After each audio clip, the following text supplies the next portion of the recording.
Assalamualaikum warahmatullahi wabarakatuh. Waalaikumsalam warahmatullahi wabarakatuh. Selamat siang para payungers. Kali ini kita kedatangan sosok muda Kota Metro, Mas Rafiq Adi Pradana.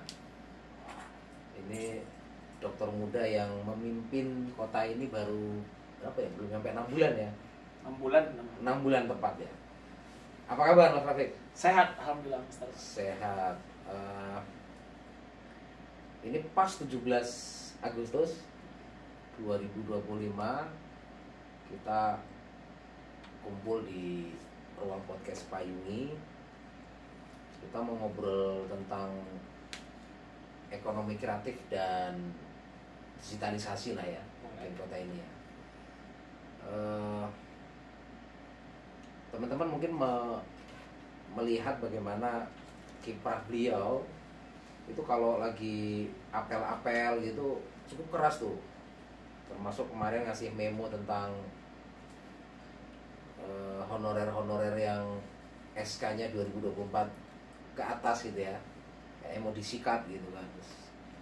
Jadi saya kalau mau bahas-bahas itu tuh kayaknya memang ini kan dosa masa lalu kan gitu kan ya. Gitu.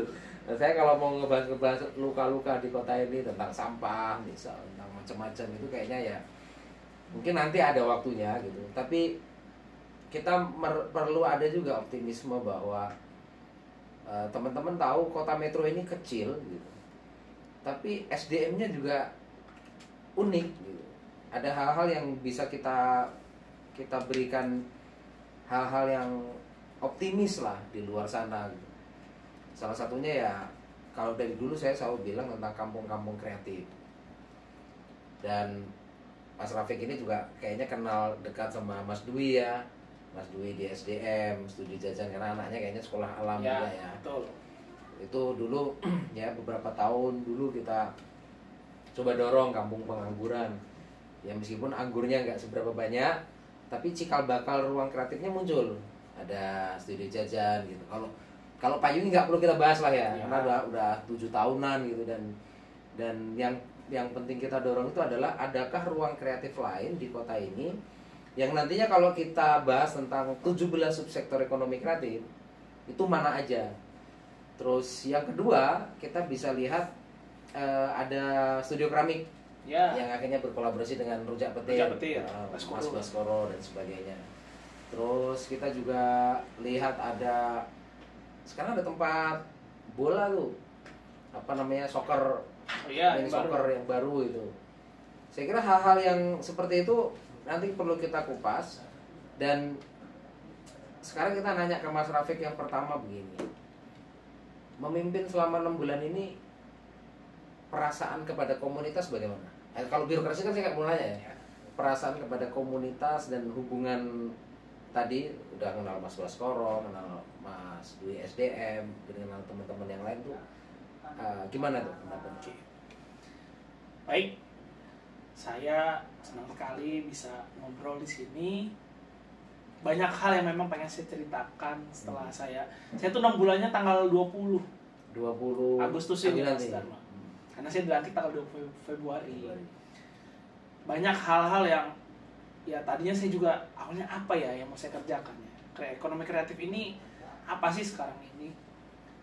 Akhirnya ya sejalan aja, saya keliling asal aja ke Metro Selatan, makan rujak petir, ketemu Bu Marni, ibunya Mas Baskoro, ketemu Mas Baskoronya juga.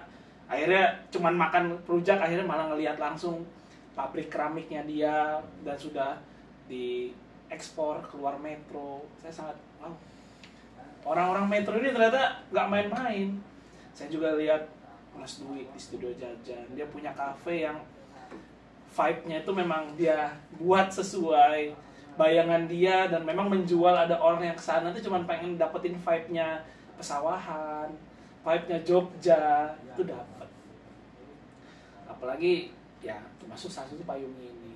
Payungi ini juga salah satu banyak inspirasi saya. Kota Metro ini ekonomi kreatifnya bisa jalan, tinggal apa yang mau dilakukan. Nah, saya dari pemerintah berusaha memanfaatkan momen saya ini sebagai seorang wakil kepala daerah. Pemerintah ini kan masalahnya ada di birokrasi. Sehingga ketika saya ada di bagian pemerintah sendiri dan posisi yang cukup tinggi sebagai orang nomor 2, saya melihat banyak hal yang birokrasi ini bisa saya dorong untuk tidak menjadi sebuah penghalang untuk menjadi inkubasi ekonomi kreatif di Kota Metro. Contohnya adalah kemarin salah satu ada kegiatan dari APJI, Asosiasi Pengusaha Jasa Boga Indonesia. Saya diketemukan sama para anggota APJI, ketuanya itu Bu Kun, anggota DPR, Kun Komaria. Di situ saya dikenalin, ternyata mereka ini dari pengusaha jasa boga ini pengen bangkit, dan APJI ini baru ada nih di Kota Metro.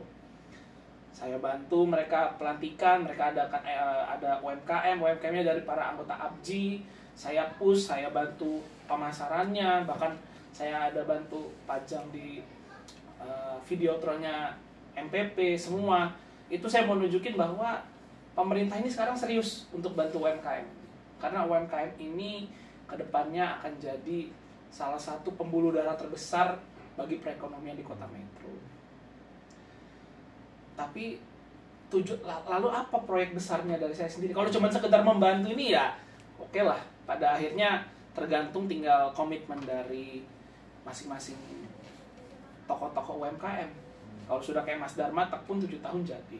Kayak Mas Baskoro dari dia kuliah sampai sekarang jadi. Begitu juga Mas Dwi, dia tekun dengannya jadi. Tapi belum tentu semua orang punya ketekunan seperti itu. Konsistensi ini hal yang berat. Mulai dari segi permodalan pasti kadang berat, segi marketing berat. Ini adalah hal-hal yang belum tentu semua orang bisa hadapi. Lalu pemerintah Kota Metro apa programnya sendiri? Kemarin saya rapat bersama 3 staf ahli, Bu Silvi, Pak Bangkit, dan Pak Komarudin. Kita ngobrol nih, ekonomi kreatif di Metro ini apa? Lalu kita teringat perintah Pak Presiden, perintah Pak Gubernur, salah satunya adalah lakukan hilirisasi produk di Kota Metro. Nah, Metro ini ternyata diam-diam punya beberapa pabrik hilirisasi yang sebenarnya sudah ada, tapi belum dimanfaatkan. Yang pertama di daerah 28, kita dulu dapat bantuan untuk membangun pusat pandai besi. Itu sudah jadi, alatnya lengkap, gedungnya lengkap, dan kualitasnya alhamdulillah baik. Di 23 ya? Enggak, di 28 28, ya? 28 di Banjarsari dia. Oh, 29. 29 kalau ya. penjelasannya 29. Ya. Di situ saya lihat langsung alatnya lengkap, dan di situ ada beberapa, sekarang pabriknya memang lagi stop. Tapi saya lihat pas buka di gudangnya ternyata ada beberapa hasil karya pandai besi sana. Kualitasnya nggak kalah. Orang nggak tahu kalau itu kualitas dari pandai kita. Nah, problemnya apa? Ya, saya cari tahu. Ternyata problemnya ada di listrik, ada di kualitas pagernya yang kurang bagus. Bukan gedungnya, kalau gedungnya oke, tapi pagernya yang kurang bagus. Akhirnya kemarin kami sudah kunjungan ke sana, kami putuskan tahun depan ini harus aktif lagi. Karena problemnya cuma di listrik sama di pagar. Penggeraknya gimana? Penggeraknya sudah siap. Jadi para pandai besinya itu sebenarnya mau ke sana lagi. Cuman kemarin karena sempat tidak diperhatikan, akhirnya berhenti. Nah, ini saya nggak mau. Memang sama, seperti saya bilang tadi, ini butuh konsistensi. Pemerintah juga tidak boleh begitu sudah meresmikan, hilang. Ditinggal aja. Nggak bisa. Pendampingannya ya. Ini problemnya adalah UMKM ini butuh dibangun namanya suatu ekosistem. Begitu juga pandai besi itu. Mulai dari kita cari bahan baku, pengerjaan, pembiayaan, pemasaran. Bahkan mau muter uangnya seperti apa itu harusnya minimal pemerintah bantu dalam perencanaannya. Sehingga nanti pada saat pengerjaan, pemerintah tinggal bisa pantau dari jauh, tinggal controlling aja. Pada akhirnya kalau nanti para pengrajin itu sudah mandiri juga pelan-pelan melepas itu sudah enak. Jadi nggak boleh pemerintah itu setahun sudah hilang. Ya sudah, pasti akan selesai. Begitu juga kita punya satu lagi. Ada namanya di Metro Selatan Oseri. Olahan seluruh ikan. Lele ya? Ya, dulu lele. Jadi kita dulu tuh dibantu juga dibangunkan pabrik pengolahan ikan. Tapi waktu itu fokusnya adalah karena ada resepnya yang enak itu adalah abon lele. Tapi untuk kalau yang ini karena kita sudah ada mesinnya, tapi bahan bakunya ini kan nggak seperti besi yang bahannya itu tidak membusuk. Kalau ikan ini kan harus dirawat. Ada limitnya. Ada limitnya. Ini yang kemarin saya bersama staf ahli dan dinas pertanian, nanti juga dengan dinas UMKM lagi mau buat program pemberdayaan untuk masyarakat kelurahan juga untuk UMKM. Kenapa saya sama para staf ahli tertarik ke sana? Pertama, kita ini kota, kelurahan, bukan desa. Nggak dapat BUMDes. Jadi nggak ada badan usaha milik desa, nggak ada BUMKEL, badan usaha milik kelurahan. Terus masyarakat kelurahan artinya nggak bisa berdaya dong kayak masyarakat desa. Ini kan, mohon maaf, tagline-nya program nasional kan membangun mulai dari desa. Kelurahan gimana? Kelurahan itu juga pengen bantu kontribusi kan. Tapi kita nggak ada tuh dana bantuan besar kayak yang desa tuh sampai hampir 1 M. Kalau kita itu ada memang di pemerintah kota metro, satu kelurahan tuh dibudgetkan kurang lebih 200 juta. Nah, saya kemarin coba hitung-hitungan, bisa nggak sih 200 juta itu saya bilang digeser seperempatnya aja, saya bilang 50 juta untuk kita buat pemberdayaan ekonomi masyarakat. Jadi kita ini punya 22 kelurahan. Kalau dana itu 50 juta, artinya ada 1,1 M. Saya bilang kita buatkan setiap tahun satu usaha tematik untuk masyarakat seluruh kota metro, tapi selaras satu kelurahan. Nanti tahun depannya memang rencananya kami mau lele. Lele itu kami kemarin sudah coba langsung ke pembudidayanya, ada 2. Ada yang sudah besar banget, ada yang sederhana. Tapi dua-duanya rumusnya gak sulit. Memang mereka itu kalau untuk lele beratnya adalah di pakan. Tapi semua pakannya bisa dihitung secara matematika maupun secara ekonomi. Ini yang saya bersama pemerintah lagi mencoba buatkan bisnis plan-nya. Jadi kalau di manajemen itu ada namanya POA, Planning, Organizing, Actuating, dan Controlling. Kami dari pemerintah daerahnya akan mengambil 3. Ambil planning, organizing, dan controlling-nya aja. Actuating-nya nanti akan ada di kelurahan. Hasilnya pun nggak akan balik naik ke pemerintahan, akan tetap dikembalikan kepada masyarakat. Jadi kami sih berharapnya nanti kepada seluruh masyarakat, misalnya ada untung berapapun, setengah itu bisa disimpan untuk ekspansi bisnisnya nanti, setengahnya bisa mau dipakai apapun oleh masyarakat boleh, mau pengadaan alat-alat, mau perbaikin jalan sedikit-sedikit. Tapi artinya nggak selamanya setiap tahun tuh mereka cuma nunggu uang 200 turun terus dihabiskan untuk pengadaan atau perbaikan. Kalau seperti itu kan lama-lama tidak ada usaha yang terbangun di kelurahan masing-masing. Tapi kenapa saya minta dulu untuk kami yang tentukan tematiknya apa, kami anggap ini supaya ngontrolnya mudah, konsistensinya juga nggak sulit, dan ini berharapnya nanti ke depannya memicu semangat orang-orang yang ada di masing-masing kelurahan untuk berusaha. Ternyata berusaha itu yang sulit ini mengajarkan konsistensinya. Komitmennya yang sulit. Dulu ternyata saya pernah dapat cerita dari asisten 1 sekarang Bu Rosita, pernah ada bantuan kambing. Setahun kambingnya meninggal semua. Kenapa? Karena ya tidak ada controlling yang baik, planningnya juga mungkin nggak baik, organizingnya juga kurang. Jadi pas actuating setahun berubah. Nah ini kita nggak mau. Kita berharap tahun ini lelenya sukses, tahun depan mau apa temanya, lelenya tetap jalan, usaha barunya nanti juga jalan. Jadi semoga saya punya waktu, kalau memang sekarang yang saya tahu saya 2029 sampai tahun 2029 tuh akan ada 4 usaha di setiap kelurahan. Saya berdoa sama Allah semoga 4 usaha ini sampai 4 tahun ke depan tuh jalan semua. Jadi kelurahan tuh wah gagah nanti kelurahan di metro ini. Jadi kalaupun nanti kita ada lomba lagi kelurahan terbaik, nggak cuma karena kebersihan, nggak cuma karena kesehatan, nggak cuma karena pendidikan, nggak cuma karena pertanian, tapi juga karena ekonomi. Kalau mungkin tadi kan Metro Selatan ya yang lele ya. Kalau tempat lain kadang sudah ada potensi nggak hidup, apa kira-kira kendala selain komitmen ya? Yang Mas Rafiq bisa prediksi itu apa kendala? Kan pada akhirnya orang menemukan hal baru kan, yang lama aja kadang nggak hidup kan. Kalau Metro Selatan kan tadi memang taruhlah genetiknya ngingu lele gitu ya, memelihara lele gitu. Tapi bagaimana dengan misal kayak Banjarsari itu kan dulu ada kampung batik. Bu siapa saya lupa. Bu kampung batik Canting batik. Iya. Nah, itu kan sebenarnya itu yang mesti didorong kan ya. Iya. Karena saya lihat udah beberapa emak-emak bisa batik gitu. Terus kemudian waktu itu sampai Slamet Riyadi dan kawan-kawan GML tuh kesini, akhirnya saya bilang bikin aja pesantren sampah. Ya. Gitu. Maksud saya kadang orang kan punya kepentingan sesuai dengan karakteristiknya masyarakat kan gitu.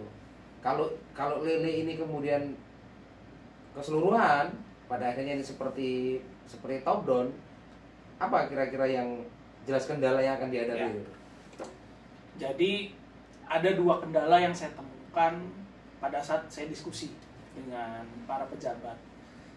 Mereka ini yang pertama tidak memikirkan timing. Jadi kita ini punya 22 kelurahan. Istilahnya lele ini ternyata kemarin kami cek. Kalau dengan pakan yang ini 3 bulan baru jadi.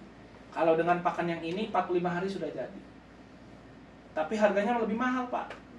Ya saya bilang kalau harganya lebih mahal, tapi dia waktu pemeliharaannya bisa setengah ya jauh lebih murah kata saya. Jadi kadang itu cara pemikiran penghitungan kos biaya ini masih salah.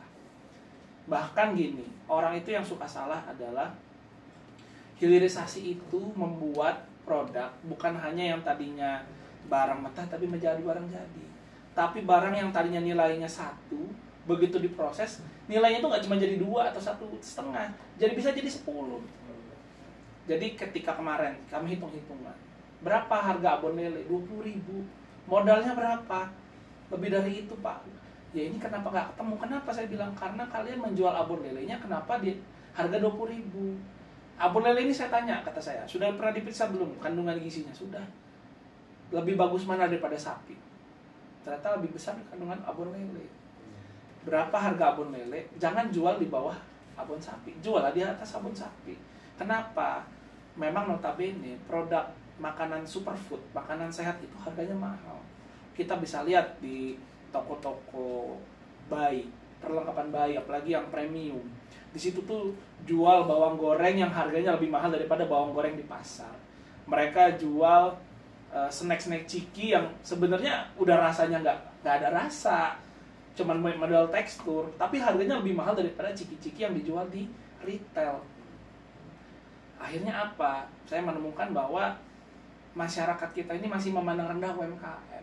UMKM itu sebenarnya kadang nilainya lebih tinggi. Jangan lihat kos modal pembuatan, tapi nilai estetika, nilai kualitas ini yang dijual. Inilah mereka ini banyak yang masih belum menemukan skill marketing mereka. Mereka adalah inventor tapi bukan marketing. Produk mereka ini sebenarnya mahal, tapi karena mereka bikinnya murah, mereka jualnya murah. Akhirnya apa? Makanya lelenya jadi rugi. Semuanya kan rugi.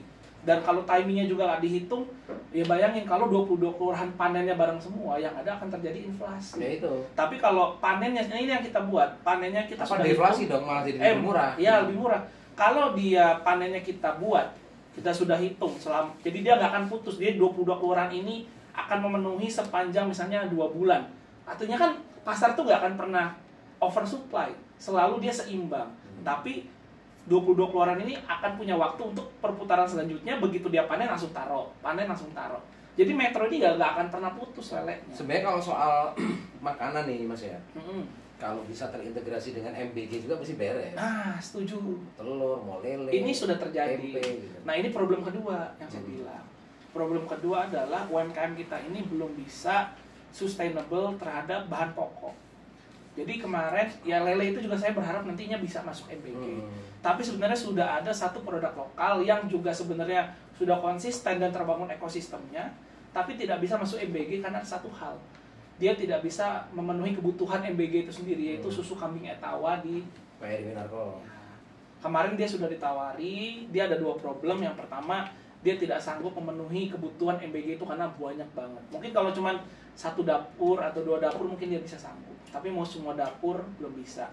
Yang kedua problemnya adalah packaging. Karena susu dia tidak ada zat aditif untuk pengawet. Rantai dingin dong kalau itu. Iya. Jadi Nah, sedangkan MBG ini kan, mohon maaf, banyak kejadian yang keracunan karena atau mungkin sebenarnya keracunan ini terjadi pada saat packaging makanannya itu udah terlalu lama, akhirnya malah jadi basi. Nah, susu dia juga dia nggak berani. Dia bilang kalau sudah sebanyak itu, saya tidak mau quality control saya jelek, yang ada malah produk saya dianggap cap orang jelek juga. Jadi dia belum berani. Nah, ini yang kedepannya pemerintah itu harus turun tuh sekarang adalah, kemarin dari Dinas UMKM saya bersama Pak Denny, kepala dinasnya keliling ke Kopi Kuda, ke pengrajin tungku dari gerabah, dari sekam, dan juga dari yang kemarin saya kunjungin Pandai Besi. Itu semua problemnya adalah packaging dan marketing. Sekarang ini salah satu yang dibutuhkan oleh para pengusaha itu yang sudah punya produk yang baik adalah marketing yang baik dan digital konsultan sosial media yang baik. Nah, itu masuk ke digital konsultan ya. Ya. Kan sejauh ini orang membahas digital ini kayak terlalu rumit ya. Padahal kalau kita kembalikan lagi ke basis warga dengan semangat pemberdayaan juga, gimana caranya mendorong warga ini bisa ngelola promosi melalui medsosnya mandiri. Ya. Satu contoh kayak kami di Payung ini kan, ya kami kelola sendiri dari akun Instagramnya, TikToknya, websitenya, YouTube-nya, kemudian Facebooknya gitu. Nah, pengalaman kami melatih banyak orang, banyak tempat, banyak desa. Kita kecenderungannya kalau ngelatihnya memang, mohon maaf yang usianya tua-tua, itu berat. Semangatnya ada, tapi kecakapan digitalnya memang, ya namanya imigran digital. Imigran digital ini mau dipaksa juga Betul. sulit gitu. Betul. Betul. Selanjutnya yang anak-anak muda. Nah, anak-anak muda ini kan kadang dia butuh habit ya, butuh ruang di mana di desa itu atau di kelurahan itu ada community lah yang bukan hanya nongkrong untuk main game gitu.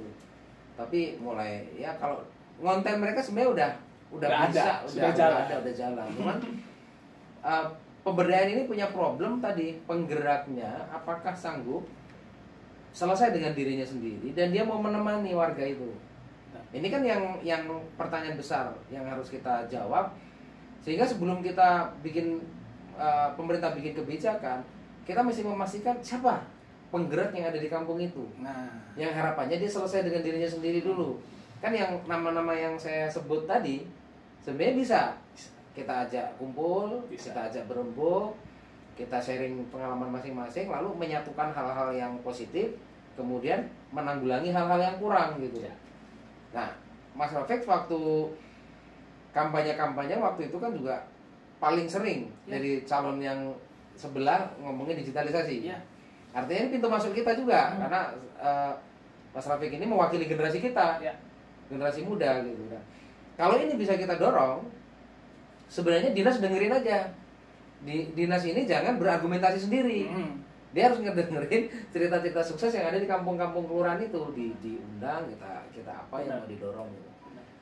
Terus selain digitalisasi, ini ada sebenarnya udah saya sampaikan lama. Baliho-baliho kita ini kadang mubazir. Ya. Beberapa kabupaten, kalau Bang Umar di Tubaba udah lama dia ngomong, saya nggak pakai baliho untuk diri saya gitu. Kalau kita lihat di kota-kota lain juga udah begitu. Kemarin saya juga nanya Mas Ardi itu berapa baliho Lampung Tengah, ada 30.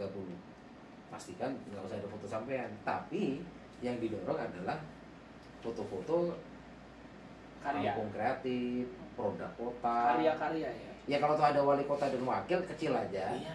Tapi ada dorongan, misal ayo ke Payungi, ayo ke kampung pengangguran. Kampung ya, kita kenapa saya bilangnya kampung? Karena ini tidak untuk membela 1-2 orang. Kalau nanti ada 22 basis kampung kreatif, yang kita dorong itu adalah nama kampungnya. Ya. Karena kalau nama kelurahannya terlalu luas, tapi kalau di dalam sebuah kelurahan itu bisa ada kampung kreatifnya. Nah, ini yang mesti kita rumuskan, dan butuh waktu, butuh keterbukaan, nanti kita bareng-bareng. Nah, sejauh ini baliho di kota ini Mas Rafiq tahu juga? Tahu. Berapa jumlah ini? Tahu. Makanya sebenarnya gini, saya tuh waktu di awal baru dilantik, awalnya sama saya tuh udah sepakat. Kami tuh nggak pengen foto kami dipajang. Awalnya iya, Tapi lama-lama ada yang ngerasa kayak dulu tuh nggak gitu loh dari dulu tuh. Akhirnya lama-lama dipajang lagi. Udahlah saya diam, saya nggak pernah minta tapi kalaupun ada acaranya yang minimal saya sendiri dulu deh. Atau acara saya nggak pernah bilang saya nggak mau ada foto saya. Kalaupun ada ya saya bilang dari kecil. Apalagi dengan sekarang ada arahan Pak Gubernur. Oh bener ya kan? Pak Gubernur aja melarang diri dia, Bu Wagub dan Sekda untuk tidak dipajang fotonya, hanya memajang logo Provinsi Lampung. Ya ini yang saya lagi bersama Pak Amanto, Kepala Dinas Kominfo lagi mau buat aturan yang sama supaya lebih mengikat, supaya juga dinas-dinas itu bisa lebih patuh. Kami percaya daripada kami menunjukkan diri, lebih baik menunjukkan karya. Nah, itu Kan gitu kan. gitu. Nah makanya sama juga saya ketika saya bantu Abji, saya nggak mau bantu mereka. Kalau mereka ngomong ngebahas spanduk, ngebahas balik banner, saya nggak mau ikutan, saya bilang. Tapi kalau mau bahas, ayo mau pasang digital marketingnya di mana, di MPP, ayo siap. Bahkan kemarin saya saking saya semangatnya bantu mereka itu, saya ada panggil salah satu pegawai kita yang cukup kreatif di bidang desain. Dia tuh yang desain logo ulang tahun Kota Metro yang ke-88. Mas Aditya Wardan. Ya benar. Aditya Wardani. Itu saya minta tolong dia bantu dulu mereka. Kenapa? Ya mohon maaf, Abji ini juga ya tadi isinya ibu-ibu. Yang mohon maaf umurnya sudah menengah ke atas. Imigran digital. Kalau tidak saya push, tadinya hasil karya digital mereka itu ya mohon maaf masih ya levelnya mereka. Saya nggak mau, saya bilang. Kita harus next level. Tunjukkan bahwa walaupun Abji ini isinya para pengusaha yang sudah menengah ke atas, tapi karyanya seperti anak-anak Gen Z, seperti yang relevan dengan anak-anak muda sekarang. Jadi saya itu alhamdulillah di Kota Metro, memang problemnya adalah banyak imigran digital yang kesulitan. Itu saya waktu itu keliling ke pasar UMKM parkiran BSI dan Bank Lampung di malam hari. Iya. Di situ jawaban mereka sama semua. Saya bingung Pak, sosial media ini mau diapain, follower kami sedikit. Nah saya waktu kunjungan ke gereja, waktu saya lupa acara apa itu, di situ saya ketemu seseorang, namanya Bu Elda. Bu Elda itu pemilik iTech Kota Metro. iTech itu ternyata adalah lembaga pelatihan yang berfokus di bidang social media consultant sama digital marketing consultant. Dan mereka tuh punya program yang cukup unik. Mereka saking saya dengar cerita dia tuh bagus, saya suruh presentasi di kantor saya.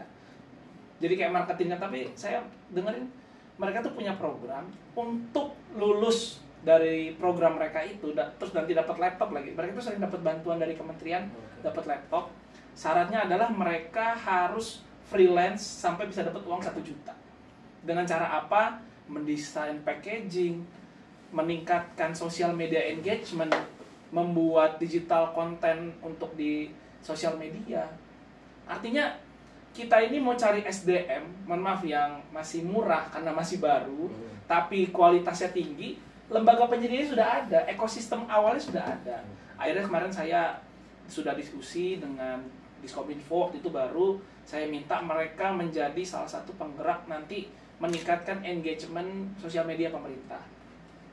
Lalu saya juga sudah koordinasi dengan Dinas UMKM, saya minta tahun depan dibuatkan program, tahun ini sudah dimulai harusnya, pelatihan digital marketing dari iTech, tapi pada akhirnya adalah bagaimana caranya menemukan kebutuhan akan SDM yang bisa mengurus sosial media dan digital marketing dengan para pengusaha yang sebenarnya usahanya baik, tapi eksistensinya di dunia digital masih rendah. Ini kalau ketemu anak-anak muda yang cari kerja sama orang-orang tua yang bingung nyari orang kerja, selesai banyak masalah tenaga kerja kita.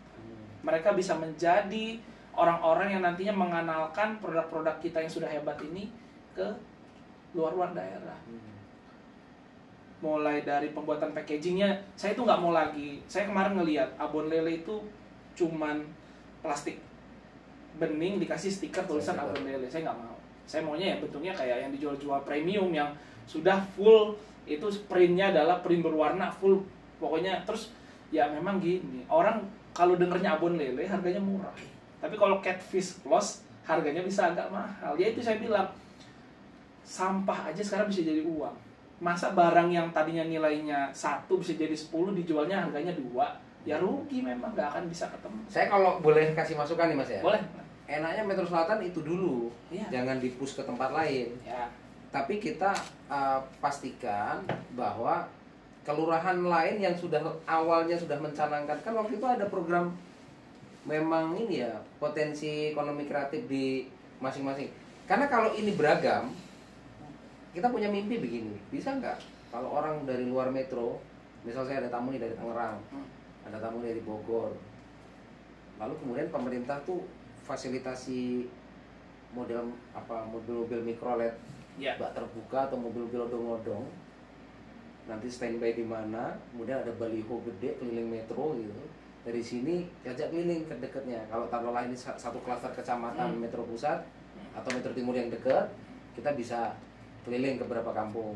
Klasternya tempat Mas Baskoro, ke sana juga klasteran. Mungkin kalau ngomong pengalaman Damraman ya, saya dulu kan saya sebenarnya di sana. Ya. Sebelum mungkin udah pernah dapat cerita itu. Ya. Ya.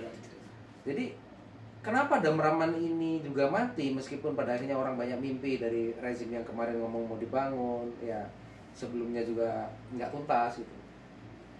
Selalu problemnya adalah pemberdayaan ini melahirkan aktivis pemberdayaannya enggak. Dan aktivis pemberdayaan itu harus bersarang di situ. Ya. Nah karena saya pindah ke sini, saya bikin rumah di sini, kan di Iya. sini sebenarnya kan nggak ada potensi apa-apa. Iya. Banyak orang menyatakan gini, ini ada potensi alam ini, Sumber Sari potensinya ini, Damraman potensinya gini. Dari dulu saya percaya potensi terbesar itu manusia. Satu contoh kampung pengangguran, karena ada eksodus kader yang namanya Mas Dwi ke sana. Waktu itu Pak Ipol butuh kader-kader muda, terus saya akhirnya fasilitasi untuk teman-teman muda ada yang di sana, dia tinggal di sana. Buktinya jalan gitu loh. Nah, cara pandang kita dengan kota yang sekecil ini, yang masih terbuka lebar untuk orang datang healing ke sini dengan suasana kampung kreatif yang kita ini bolehlah merayakan kedesaan, nggak perlu kota yang sangat kosmopolit ya. Tapi kita bisa menikmati bahwa orang kalau datang ke metro dia akan bertahan berapa hari, nggak mesti harus juga nginep di hotel. Buktinya kami ada homestay ini kegiatan kemarin dari DMI pusat, kemudian ada dari Komnas Perempuan ini, kemudian Basnas pusat, itu kamar-kamar kami kan full nih. Karena ada kegiatan 30-an peserta pelatihan Al-Quran isyarat. Terus mereka nanya, Mas ini gimana cara memanajemen homestay warga ini? Ya kalau homestaynya kayak Om Anton, ya memang udah standar hotel Bu. 200 kalau weekend, kalau hari Senin sampai Jumat 150. Memang ada air panasnya, ada AC-nya, ada TV-nya gitulah. Tapi kalau mau yang model kayak kipas, yaitu tempat Pak Komarun, cuma pakai kipas 100.000 saya bilang. Kalau mau yang 50.000, pesantren kami lantai 2. Artinya orang itu juga nggak ngerasa harus wah juga. Yang penting dia melihat bahwa kota ini bergerak, kota ini kreatif, dan mereka datang ke kota ini ingin melihat detak kreatifnya masyarakatnya apa, detak gerakannya apa gitu. Nah saya optimis nih, ngobrol dengan sesama anak muda begini, kita harus mendorong keberagaman kampung kreatif. Semakin beragam, kalau seragam nanti DNA kreatifnya nggak muncul. Itu sih kalau saya boleh kasih masukan gitu. Ya. Sebenarnya tadinya juga saya gitu. Saya dulu tuh ada waktu saya kampanye, saya adalah komitmennya one village one product. Nah itu. Ya kan, satu kelurahan satu produk. Tapi kenapa saya nah ini saya bilang saya belum tahu nih temanya tahun 2027 nanti apa. 26.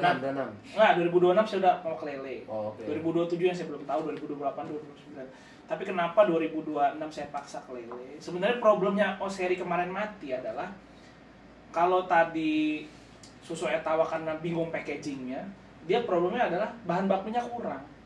Jadi dia kalau cuma Metro Selatan, bahkan tadinya cuma satu kelurahan itu yang ngelola lele, itu nggak kuat. Bahkan cuma Metro Selatan pun nggak kuat. Makanya kenapa saya push 22 kelurahan harus ikut. Ekosistem ini baru mencukupi bahan pokoknya untuk jadi ini kebutuhannya tuh di retail sudah ada permintaan 2.000 bungkus per bulan. Ini yang kemarin abonnya itu nggak kuat, dan sampai sekarang pun kemarin saya ajak ngobrol Indomaret sama Alfamart di ruangan saya. Problem dia adalah untuk kopi kuda dan abon lele dan etawanya adalah permintaan mereka demandnya besar, tapi UMKM ini belum sanggup. Jadi mereka ini sudah siap mendukung UMKM kita, tapi mereka ini kan sudah besar di sini, demandnya juga sangat besar. Nah, saya Etawa nantilah akan saya selesaikan. Yang lain juga. Tapi sekarang saya mau fokus Oseri. Kenapa? Ini sayang, potensinya sangat besar dan ini problemnya cuma itu, dia asal bahan bakunya bisa mencukupi, bisa muter, nggak pernah berhenti, pabriknya juga akan berhenti. 2000 itu bisa tercukupi setiap bulan. Itulah kenapa saya berani tematiknya lele dulu. Nanti yang tahun depan ya memang saya maunya akan tetap ada produk-produk masing-masing kelurahan. Tadinya saya sudah buat, saya pikir daerahnya Mas Baskoro ya dia itulah saya mau buat. Kalau lelenya gitu? Bukan, maksudnya produknya dia lah. Oh, bahwa produknya daerah dia itu Bantul adalah keramik dia. Sama kayak tadinya saya di Purwosari, Purwoasri, saya tuh ketemu ada namanya Mas Elvin. Dia itu buat pupuk WJK. Dari apa itu? Dari kotoran kambing. Pokoknya pupuk dia itu ternyata bukan sekedar hanya menyuburkan tanaman, tapi buat tanah yang tadinya sudah kegambutannya turun bisa naik lagi. pH-nya naik lagi. Artinya tadinya saya mau nyari nih 22 produk ini apa masing-masing, tapi saya putusin, saya selesaiin dulu yang ini. Kenapa? Ini sayang. Saya nggak mau aset kota metro ini yang sudah ada dan sudah dibangun akhirnya terbangun sia-sia. Jadi saya selesaiin dulu dua ini.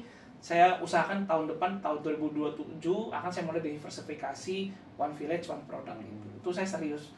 Cuman karena saya belum saya sekeliling semua kelurahan, saya memang belum ketemu nih. Apalagi kayak ya tadinya itu daerah Selikur, Yosomulyo, saya mau susu Etawa yang jadi produknya. Gitu. Jadi memang akan saya carikan ikonnya kelurahan tuh apa masing-masing produk itu. Itu yang nanti kita akan majukan. Oke lah, kalau memang apa argumentasinya begitu ya. Terus sejauh ini pernah nggak ada Metro Creative Hub, tahu ya? Yang sebenarnya nggak jalan ya.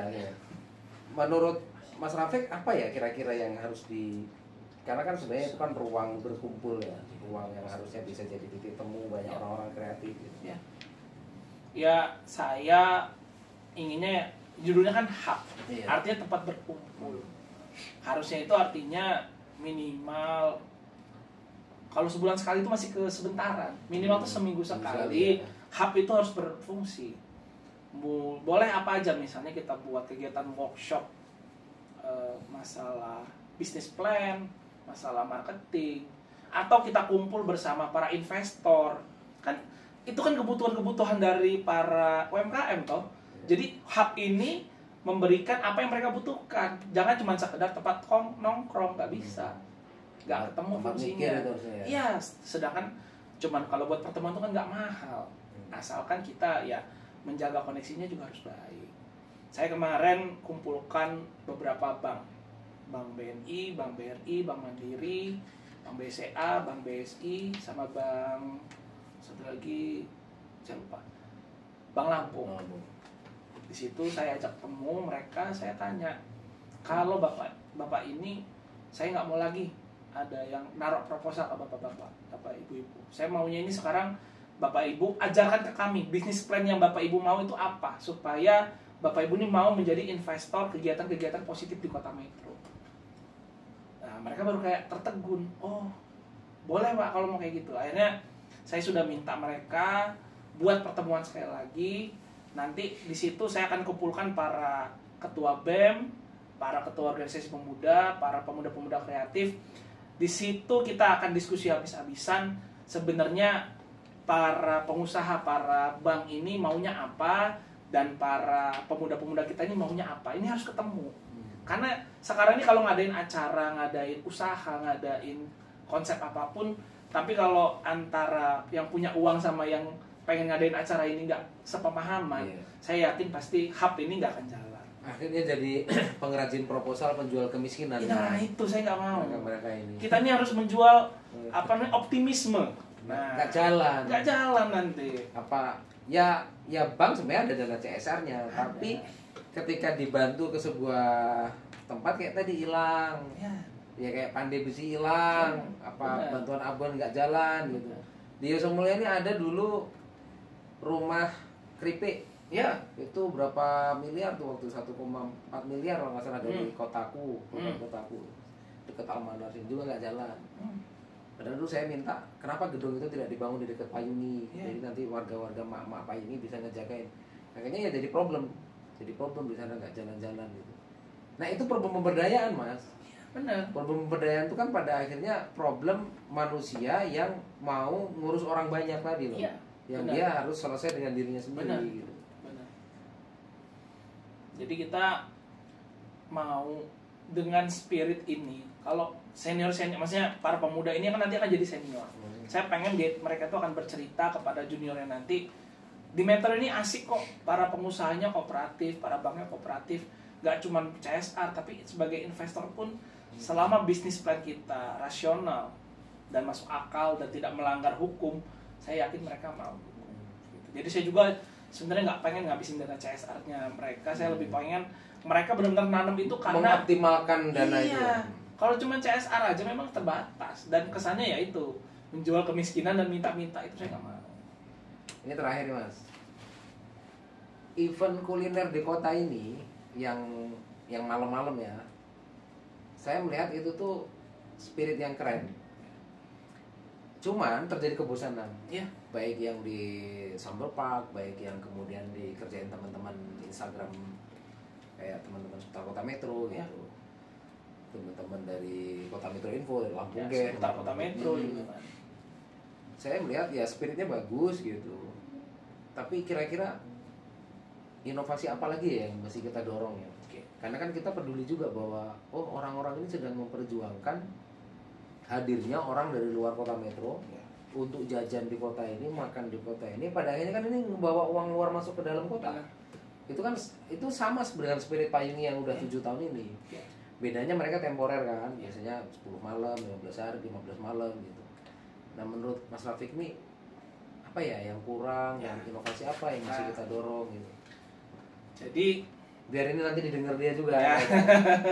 Jadi gini, kalau di ekonomi itu ada namanya diminishing marginal return. Artinya tingkat kepuasan yang terus berkurang. Contohnya gini, kalau kita lagi habis puasa atau haus bener, minum air segelas tuh nikmatnya dunia. Tapi minum 2 gelas ya sudah biasa aja. 3 gelas, 4 gelas tuh sudah kayak racun, pengen muntah. Begitu juga event UMKM. Kalau mohon maaf tidak ada inovasi, tidak ada kreativitas baru, ya memang orang ya sudahlah, makan apa seblak udah bosen, makan bakso bosen, makan seafood-seafoodan bosen. Harus ada pemancing baru yang buat orang-orang itu mau tetap ke Kota Metro. Tapi pancingan ini yang saya bilang tidak boleh terlalu murah. Murah itu dalam artian gampang diakses. Karena kalau enggak dia akan terkena hukum diminishing marginal return tadi. Artinya yang kita jual adalah eksklusivitas. Saya pernah ngobrol sama Mas Wahid.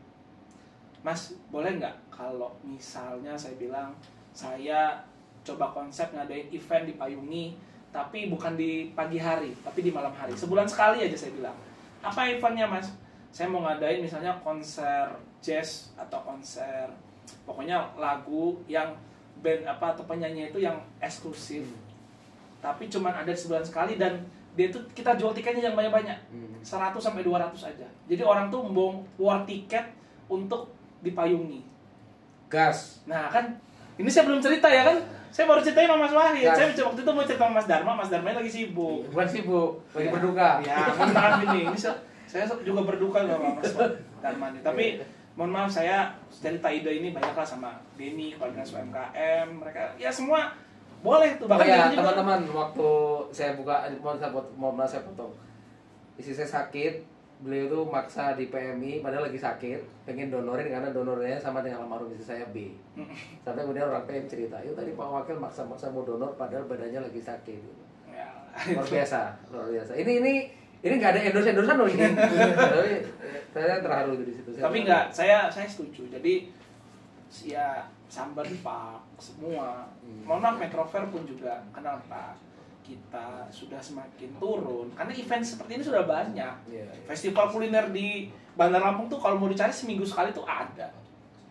Tapi ya makanannya yang dijual itu. Takutnya itu aja, jenuh dan nggak ada itu ya.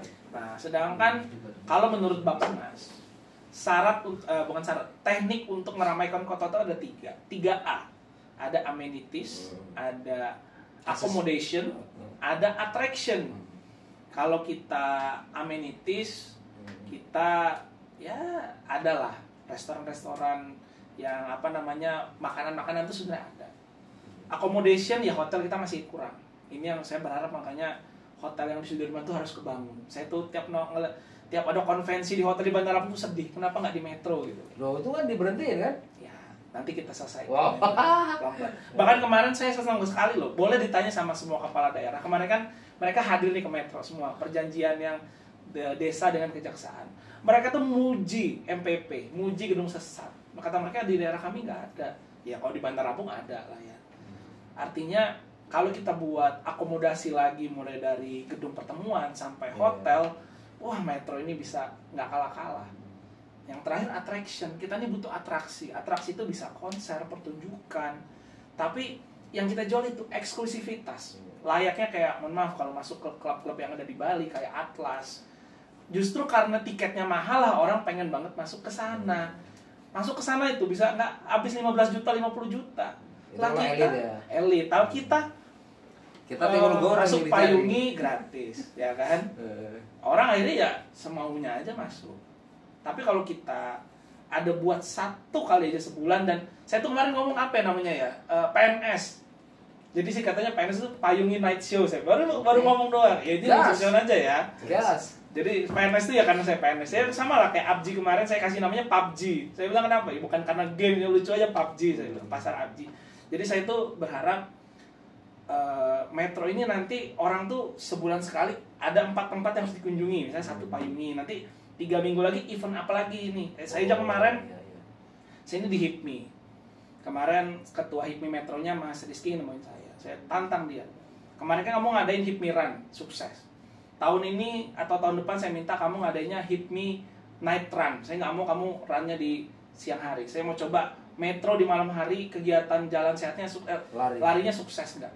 Nanti masalah perizinan, masalah apa saya bantu sebisa saya di pemerintahan. Yang penting nggak melanggar hukum, kita ikutin semua regulasi, saya jamin lancar. Nah, kita bayangin di night run itu sangat besar potensinya. Kenapa? Orang itu kan excited dengan kegiatan-kegiatan yang sekarang terjadi di daerah-daerah pusat kayak Jakarta, Bandung, Bali. Kalau itu kita adain di metro, ya kita bisa narik-narik dari semua Bandar Lampung. Karena ya memang anak muda sekarang kita adalah FOMO itu ada. Mereka ini fear of missing out-nya sangat besar. Inilah yang jadi poin ekonomi kita nanti. Daya tarik utama. Daya tarik, atraksi kan, menarik gitu loh. Nah ini yang saya usahakan, saya kedepannya pemerintah ini cuma intinya mendukung secara regulasi, mendukung secara perizinan.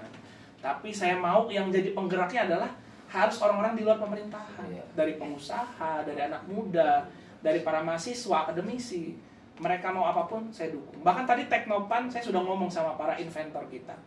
Kalau kalian bisa menjadi socio-technopreneurship, artinya seorang pengusaha teknologi yang berjiwa sosial, ini ada nilai ekonominya, kalian ke ruangan saya kapan aja, nggak usah pakai surat. Saya ada di ruangan, bilang aja sama resepsionisnya, saya temuin, saya siap bantu cari investornya. Itu visi UIN Jurusan Lampung, ya? Socio-ekoteknopreneurship. Ya, kalau tadi socio-teknopreneurship ya? Ya. Kalau dia socio-ekoteknopreneurship. Kalau eko karena lingkungan, ya. Berarti nanti sebenarnya itu bisa lah ya kolaboratif antara perguruan tinggi, karena memang banyak juga mahasiswa. Ada 15 perguruan tinggi loh. Iya, benar. Itu kalau Mas Rafiq bisa ngumpulin rektornya, diajak gathering, makan malam, ngobrol, bahwa nanti mereka bisa program KKN di Kampung Kreatif. Yang Mas Rafiq sedang petakan ini, nanti didampingi anak-anak untuk dia ngebantu-bantu kan juga lumayan tuh tenaga-tenaga KKN. Jadi saya itu di bulan depan adalah dari Dinas Pendidikan sudah minta saya ngisi beberapa SMP sama SD jadi pembina upacara. Itu nanti akan saya sampaikan. Siapapun anak-anak kita yang pengen berprestasi, lomba, baik lomba akademis maupun non-akademis, dan ngerasa ada yang masih kurang, misalnya dari logik, temuin saya, nanti akan saya bantu carikan siapa orang-orang yang mau mendukung anak-anak berprestasi ini. Metro ini secara sumber daya alam memang kita kalah dari daerah lain. Tapi kalau dari segi sumber daya manusia kita yakin kita tinggi. Kita ini adalah kota daya saing tertinggi seprovinsi Lampung, nomor 10 se-Indonesia. Artinya jangan sia-siakan potensi yang kita punya. Luar biasa. Kasih aplaus teman-teman. Terima kasih Mas Rafiq. Sama-sama. Obrolan ini tentu masih kurang panjang, Pasti. tapi nanti kita sambung di tema-tema selanjutnya. Siap. Salam payungi. Merdeka. Merdeka. 17 Agustus. Iya, ini jam 4 ngisi lagi nutup Di mana? upacara di Oh, Tegasari. Makanya tadi nanya jam 3 selesai belum? Aku udah ngomong dapat bakal selesai sebelum jam 3. Nah, sekarang jam berapa? Setengah 4, setengah 3 masih Oh, setengah 3. Ngobrol sini kan. Pukul setengah 4 kan? Nanti nih. Udah cukup. Udah beres siap. Iya, baru ceritanya sama Mas Wahid aja itu.